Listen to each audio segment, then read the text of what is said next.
এই অনুষ্ঠানটা কিন্তু অন্য দশটা অনুষ্ঠানের মতো না। আমি তোমাদেরকে দিনের সাথে বলবো, আলোচনা যাই বলি না কেন, তোমরা আজকে কার অনুষ্ঠান এটা একটু মাথা রাখবেন।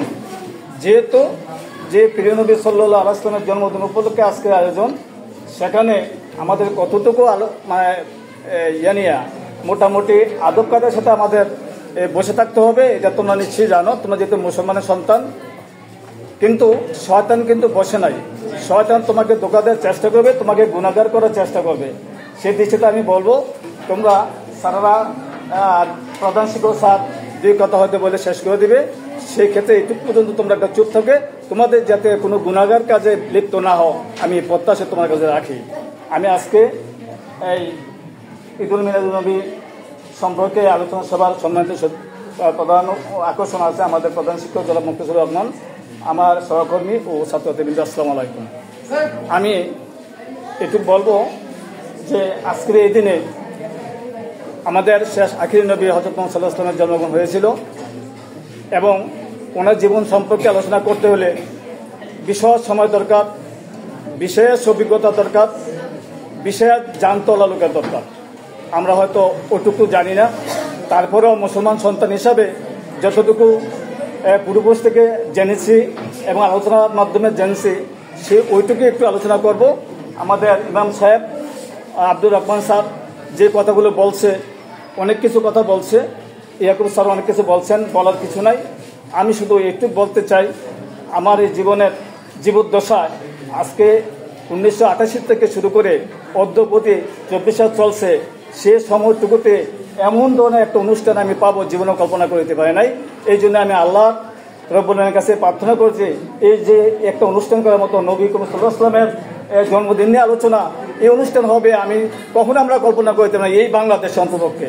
আজকে এই সময়টা যে আল্লাহ দিয়েছে আমাদেরকে, আমি মনে করি জীবদ্দশা যে আমি পেয়েছি, আল্লাহর কাছে হাজারো শুকরিয়া, মানে আলহামদুলিল্লাহ। আমি তার সাথে বলবো, আমার মনে হয় এখন থেকে যদি এই অনুষ্ঠানগুলো সেভাবে পালিত হয়, তোমরা আস্তে আস্তে ধীরে ধীরে অনেক কিছু জানতে পারবে। আমি এটুকু বলতে চাই, স্যার বলছে, আব্দুল রহমান স্যার বলছে IMS আলিয়া যুগের একটু কাহিনী, আমরা এটুকু জানি না কেমন অন্ধকার যুগ ছিল, সে নিয়ে যদি একটু একটা উদাহরণ দেই, তোমরা হয়তো অনেকটা উপকৃত হবে। আমার এই ক্ষুদ্র জীবনে তোমরা জানো, কিছুদিন আগে আমার মক্কা যাওয়ার একটা সুযোগ আল্লাহ করে দিয়েছিল। সেখানে আমি নবী সাল্লাল্লাহু আলাইহি ওয়াসাল্লামের যেখানে জবন করছে সেই বাসাটাও দেখে আসছে, যেখানে উনি শুয়ে আছেন ওই জায়গাটাও আমি গিয়েছিলাম। আরেকটা জায়গা আমাকে নিয়ে গেছিল, সেটা হচ্ছে যে অন্ধকার যুগটা কি ছিল একটু আলোচনা করার জন্য আমি কথা বলছি। আমাকে যিনি নিয়ে গেছিল উনি একটা জায়গা দেখে আঙ্গুল দিয়ে বললো, এই জায়গাটা স্যার চিনেন? আমি চিনব কি করে, তো তাইলে বলি। উনি বলছিল, এখন আমার মানে পছন্দগুলো শিওর উঠে যাচ্ছে, তোমরা মেয়ে মানুষ, তোমার কন্যা সন্তান, নবীজি করিম সাল্লাল্লাহু আলাইহি ওয়াসাল্লাম কন্যাদেরকে নারীদেরকে অনেক মর্যাদার কথা বলেছেন, আর তোমাদেরকে ওই যুগে কি হয়েছিল একটু কথা বলছি। আমি বলছিল এই জায়গায় এমন একটা মেয়েকে জ্যান্ত কবর দেওয়া হয়েছিল, জ্যান্ত মানে তার জীবন আছে। বলছে এই লোকে আগেকার দিনে মেয়েদেরকে জ্যান্ত কবর দেওয়া হতো, ছোট বাচ্চা জন্মগ্রহণ করলে মেয়েদেরকে কোলে নিয়ে কবর দিয়ে মানে মাটি খুঁড়ে তাকে দিয়ে আসতো। ছোট বাচ্চারা জানতো না, কোলে নিয়ে দিয়ে আসছে।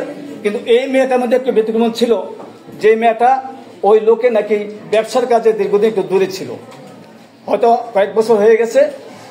সেই জায়গায় ওই মেয়েটা একটু বড় হয়ে গেছে।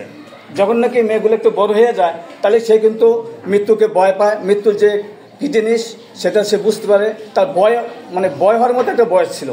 তারপর মেয়েটাকে নিয়ে গেল ওই জায়গায়, যে জায়গাটাকে আমাকে আঙ্গুল দিয়ে দেখাইছিল। এই মেয়েটা যখন নাকি মাটি খুঁড়তেছে, সে বারে প্রশ্ন করতেছিল, বাবা এটা কি করো, বাবা এটা কি করো। তাকে কয়েকবার কথা শোনা না, কয়েকবার ধমক দিছে। শেষ পর্যন্ত যখন তাকে ওখানে দিয়ে দিবে, জ্যান্ত ছিল তখন, সে চিৎকার করলো, বাবা আমাকে ছেড়ে দাও, আমাকে ছেড়ে দাও, আমি তোমার কাছে থাকবো না, আমি দূরে চলে যাব, আমি দূরে চলে যাবো, বাবা আমাকে ছেড়ে দাও, তোমার পায়ে পড়ি। এই কথা বলে তাকে পায়ে লাঠি দিয়ে তাকে ওই জায়গার মধ্যে ফেলাইছিল, ঘরে তারপরে মাটি চাপা দিয়ে আসছিল। এইবার তোমরা বুঝো কি অন্ধকার যুগ ছিল।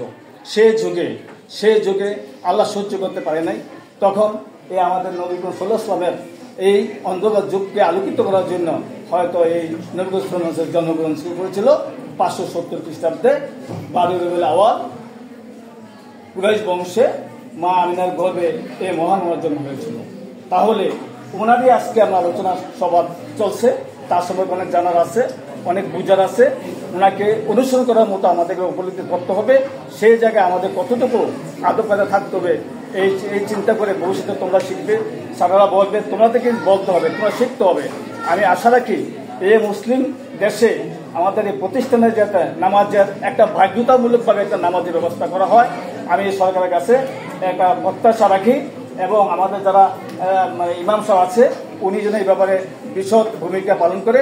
আমরা যদি বাধ্যতামূলক নামাজ পড়ি, আমরা যখন নামাজ পড়বো তখন আস্তে আস্তে আমরা হাদিস সম্পর্কে জানবো, কোরআন সম্পর্কে জানবো, তখনই কিন্তু আমাদের মধ্যে একটা পরিবর্তন আসবে। আমরা আলোচনা করে বক্তৃতা দিয়ে কিন্তু আমাদের হবে না, পরিবর্তন আসবে না। আমরা নিজেরাই এগুলো পড়তে হবে, শিখতে হবে। বই পড়া ছাড়া, গান অর্জন ছাড়া কখনো এটা সম্ভব না। আমি সেই প্রত্যাশা রাখি সবার কাছে যে আমরা এখন থেকে ওয়াদা করি আমরা 5 ওয়াক্ত নামাজ পড়বো এবং আমরা এই ইসলাম সম্পর্কে অনেক কিছু জানবো এবং নবী করিম সাল্লাল্লাহু আলাইহি ওয়াসাল্লাম অনেক কিছু জানবো। সেই দৃষ্টিতে আমরা চলবো, এই প্রত্যাশা রাখে আমি সব বিদায় নিচ্ছি। আসসালামু আলাইকুম, সবাই ধন্যবাদ।